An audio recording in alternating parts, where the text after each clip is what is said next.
एक दिन की बात है। एक साधु गांव के बाहर वन में स्थित अपनी कुटिया की ओर जा रहे थे। रास्ते में बाजार पड़ा। बाजार से गुजरते हुए साधु की दृष्टि एक दुकान में रखी ढेर सारी टोकरियों पर पड़ी। उनमें खजूर रखे हुए थे। खजूर देखकर साधु का मन ललचा गया। उनके मन में खजूर खाने की इच्छा जाग उठी, किंतु उस समय उनके पास पैसे नहीं थे।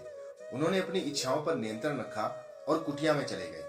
कुटिया पहुंचने के बाद भी खजूर का विचार साधु के मन से नहीं निकल पाया। वह उसी के बारे में सोच रहे थे। रात में वह ठीक से सो भी नहीं पाए। अगली सुबह जब वो जागे तो खजूर खाने की अपनी इच्छा की पूर्ति के लिए पैसे की व्यवस्था करने के बारे में सोचने लगे। तो उन्हें सूझा कि सूखी लकड़ियां बेचकर खजूर खरीदने लायक पैसों की व्यवस्था अवश्य हो जाएगी। यह सोचकर वह जंगल में गए और सूखी लकड़ियां बीनने लगे। काफी लकड़ियां इकट्ठी कर लेने के बाद उन्होंने उसका गट्ठर बनाया और उसे अपने कंधे पर लादकर बाजार की ओर चल पड़े। लकड़ियों का गट्ठर भारी था, जिसे उठाकर बाजार तक की दूरी तय करना आसान नहीं था। किसी तरह वह लकड़ियों के गट्ठर के साथ बाजार पहुंच गए। बाजार में उन्होंने सारी लकड़ियां बेच दी। अब उनके पास इतने पैसे इकट्ठे हो गए जिससे वह खजूर खरीद सके।